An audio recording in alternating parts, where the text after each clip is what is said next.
Hello everyone, my name is Carl, and so what I want to talk about today is I want to talk about Swati Nakshatra. So Swati Nakshatra is, uh, think about it as air, and think about it as grass. Okay, so grass is deeply rooting, and then as air blows, it sways. This is the image that I want you to hold here. And it bends, but it doesn't break. Okay, so this is a very strong nakshatra. This is a very rooted nakshatra. This is a great nakshatra for making money. Um, if if they can overcome their procrastination. Because that is a tendency with this nakshatra. And now I'll get into why the procrastination as I talk about the gunas. So the gunas are essentially, there's Rajasic, Tamasic, and Sattvic. And these are the three energies which essentially underlie all creation. So what you have here is you have on a basic deep level, which corresponds to the second third of the zodiac or the second grouping of the nakshatras, all those nakshatras have tamasic energy at their base. So on a primal deep level, these individuals are about material fixity, so anchoring into the material plane. This can tend to create a certain degree of inertia. And I don't mean lazy. It could be procrastinating though. So on a secondary level, we've got tamasic energy once again. So this is more inertia. This is more fixity, anchoring into the material. Again, this is why this nakshatra is very good for cultivating material wealth. Now, what's wonderful about this nakshatra is that on its most superficial level, on its sort of, I would say its tool or its most basic expression, how it's expressing out into life, it is sattvic, meaning open, neutral, objective. So that being said, when you have a great deal of inertia anchoring into the material plane, if this energy was different, let's say it was tamasic on this level, which is like Chitra, the prior nakshatra, what you could end up getting there is you could end up getting kind of an excess of material fixation. And that excess of material fixation is not necessarily what Swati is about. So this with Swati though, the energy here, it's about discerning, right? So this is about discernment as to what material things in life, how do they want to move towards this goal or that goal. Uh, this energy though is so very socially dependent, uh, meaning that they're here to be with people, to engage people to a degree because this energy is also about individuation. So what do I mean by that? Well, it is ruled by Venus. Well, the whole sign that it's in is ruled by Venus, meaning Libra. Swati exists entirely within Libra. So Venus is the overarching energy that's playing out here. And what is Venus in Libra? Well, Venus in Libra, as it relates to Libra anyway, is social desire. It is the desire to connect, to bond, to be social. It is material plane desire in a lot of ways. Then this nakshatra specifically is when you have tamasic energy and sattvic energy intertwined, what you end up getting is you have the energy of Rahu. Rahu is the head without a body. Some say that Rahu is represented as the direction we are going in this life. It is the path we are taking in this lifetime. It is what we are cultivating in this lifetime. In other words, it's not realized yet. And that's key here, right? So it is not realized yet. The Swati native can't see it. This is about potential. So sometimes if the individual is, let's say, uncentered, they're not operating authentically. If you have a lot of Rahu energy, what it does is it drives you towards the wrong thing, so you end up making mistakes. So oftentimes Rahu is considered this malefic kind of energy. But in the case of Swati, I don't really necessarily see it as malefic, except. So let me explain this. So Venus, this Venus energy, the desire to bond, Rahu is kind of clueless on some level. So it's operating from potential. So what do you get here? Is you have an individual who could be highly socially influenced. The idea of wind blowing and grass swaying. So you will simply blow with the wind wherever the winds take you, okay? And that's kind of the best image here. So there's an individuation process that has to happen here, meaning what I mean by individuation process is when the individual is totally wrapped up in social fixation within the, let's say, following trends, social trends, et cetera, or they get caught up in, say, narratives. Essentially, what we have here is we have kind of, and I don't mean this to be mean, kind of a sheep. So what this individual can do, though, and has the power to do, because it is sattvic on its basic level, is it then can apply discernment and objectivity and neutrality. And then it can make a choice. Because when it makes the choice, it starts to move towards what I would consider the soul's expression of Libra, which is Uranus. Uranus is the planet that is most often associated with the process of individuation. So that is, the individual can then separate themselves from the mass, right? So the individual can say, hey, that's not for me. That's not good for us culturally or societally. So this individual can then start to see how humanity should be moving into a different kind of direction, how we should organize ourselves differently. It can have like a revolutionary energy on a very deep level. So this may, if you're a Swati native, you may see this playing out deeply. But you're still very socially engaged. And so, but there will be points in which you pull away in order to reintegrate. So that is a process here. Let's see. Something else that comes along with sort of Rahu and this sort of energy of objectivity and discernment is the individual could be very, very diplomatic. Again, because diplomacy is the ability to choose words or to, well, yeah, that's really, I'll keep it simple. So it's the ability to sort of choose words and to sort of, be able to be flexible with how one communicates and how you're sort of, let's say, mending some sort of issue between two individuals. You can be very diplomatic in that regard because, again, you have a certain neutrality. In every Swati individual I know, this really expresses well. Something you may also notice, I personal trained for years and years and years, about 25 years. And I like to look at my clients' charts. And I also do a lot of body work and energy work. If you're interested and you're in Chicago, reach out. I have my website down below the video. Anyway, yeah, so if these individuals, let's say, do not have some sort of physical path, they can, what I mean by physical path is yoga, tai chi, qigong, something that connects them to their body a little bit more than, say, pushing around weights or going for walks. So in other words, they're learning to integrate the body as opposed to using the body. This is air. This is a lot of airiness. This is very airy energy. So there is a tendency to not feel so embodied. So receiving a lot of touch, a lot of body work helps pull these individuals into their body. And you may find a tremendous amount of sensitivity once you're there.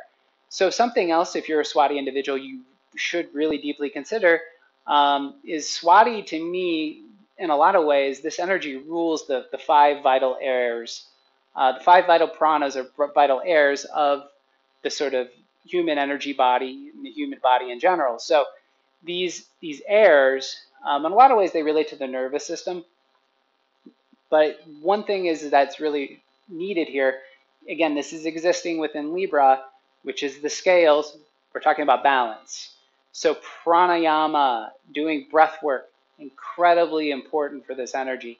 It helps the individual connect to their body, connect to their diaphragm, find the relationship between the diaphragm and how the mind is moving, because they're very tightly connected. So if the diaphragm is doing this, the mind is doing this. So they're very intimately connected. If you can slow the motion of the diaphragm, you can slow the motion of the mind. And if we have a more steady mind, you have more clarity, then Swati can be its truest self, most authentic self, which is incredibly intelligent, incredibly wise, and incredibly can be incredibly focused on whatever its goal is. And again, the goals are often with this energy about material fixity. So we could find a lot of luxury and wealth that comes from very authentic expressions of Swati Nakshatra. They can definitely be patient. Now, the patience is where I'm going to go into the padas. We have 4 padas. And again, what the padas are is they're simply divisions that exist within Swati. The 4 padas in this particular case are pada 1, which is Jupiter. So the energy of Jupiter, I wrote down open mind. So this is, in a lot of ways, you can look at this as young Swati, right? So if you have pada 1, it is young Swati. And young Swati is inquisitive. It is open mind. It wants to learn, learn, learn, learn, learn. So this is where you're going to get the most pronounced, that would be the most pronounced energy in this first pada is want to look at the arts, want to go in the arts, again, because this is Venus, this is about aesthetic in a lot of ways. And so you're getting the most inquisitive energy at this first pada. And again, because Jupiter is expansion. And in this particular case, this is Sagittarius Jupiter. So it is expanding a philosophical, and again, we're talking about learning. And you could say some teaching that goes along with this energy as well. Second pada, Saturn. This is the rooting, right? So the first pada, very expansive, very airy, wanting to learn, learn, learn, learn, but not so rooted perhaps. So in the second pada is when we start to get more kind of a material fixation. And this could be, as I perceive it, this is kind of Capricorn energy. So it's Capricorn, Saturn. And what this could mean is, I would say if you're in the second pada, this is kind of where the pursuit of material things becomes most powerful. And again, think rooted. You're rooting, rooting, rooting, grounding, grounding, grounding. And the deeper those roots are, the more, and again, do your breath work, steady that energy.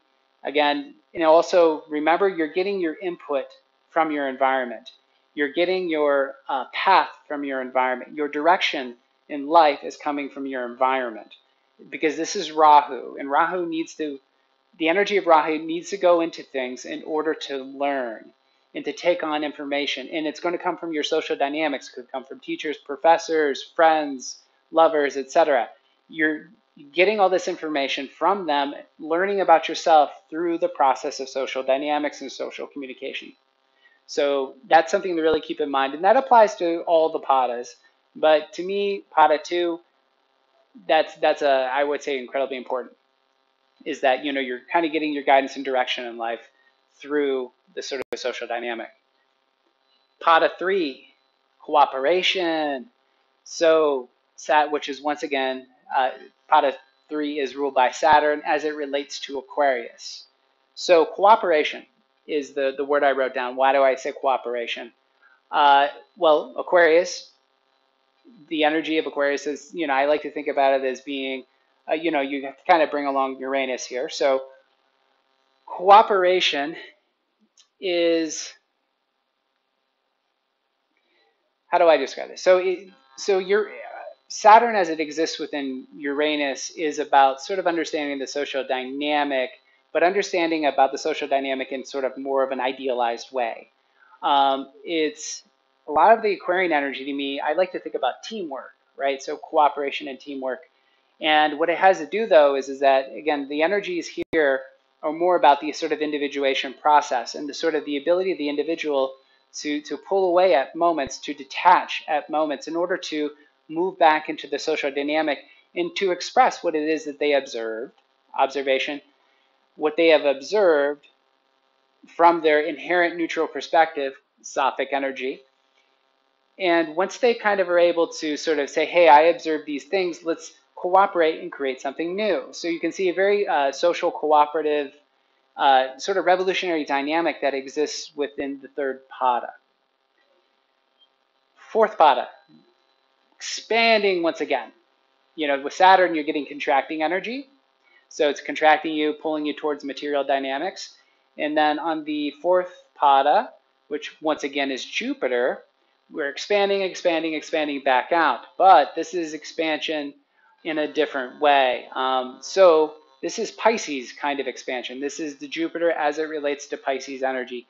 So what you're getting here is, remember I said the image you want to keep in mind with Swati is grass blowing in the wind.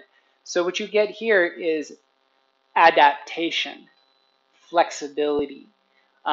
This is the sort of highest expression of Swati. You could say the most mature expression of Swati in their ability to be to adapt, to be very dynamic socially, and again, there could be a spiritual aspect here because this is sort of Pisces aspect of Jupiter. So they really could bring the highest wisdom into their social dynamics and social circumstances through this particular placement. Yeah, I think if there's anything else I want to mention about that. But yeah, I mean, like I said, it's probably with this fourth pada, though, you also need to keep in mind that there's a lot of trains going by today. I apologize if you can hear that. So the one thing you want to keep in mind if you're on this fourth pada is that with all this expansion, this high-minded energy that comes along with the fourth pada, you kind of have to ground it back into sort of material, right? So you got to ground it back into the body. You got to create some stability because there's so much movement, so much flexibility with this fourth pada. So keep in mind what I said earlier about bodily practices, doing breath work. I would say that the fourth pada has the highest potential in terms of bringing about sort of spiritual evolution to social dynamics and to one's material understanding. So, but that being said, the individual needs to be authentic and needs to have individuated to some degree in order for that to, I would say, express to its fullest. I think there's any. I don't think there's any. All I want to mention about this particular pada. Just keep in mind that all these positive aspects that I expressed. We're talking about being social and being able to go with the flow and being ethical and moderate and fair and having strength and wise and resourceful. All these are great words. And again, material success and wealth, but it requires a lot of patience, persistence, trial and error, the access and the really embracing the objectivity that is innate to this particular energy. So find that objectivity, meditate, do breath work, Tai Chi, Qigong, connect to your body. The more you're grounded, the more you're rooted, the more you have clarity, the more you're going to be able to see how the ebb and flow of life, that ability to sort of be flexible with life, where it's leading you, where it's taking you, and then most of all, how it can benefit you and your social groups. So with all that said, if you need a chart reading or you have any curiosity about sort of the dynamics going on in your life, whether it's about, romantic entanglements, sexual issues, pretty much life path issues in general, please reach out. I have my website down below. I'll read your chart. And thank you all.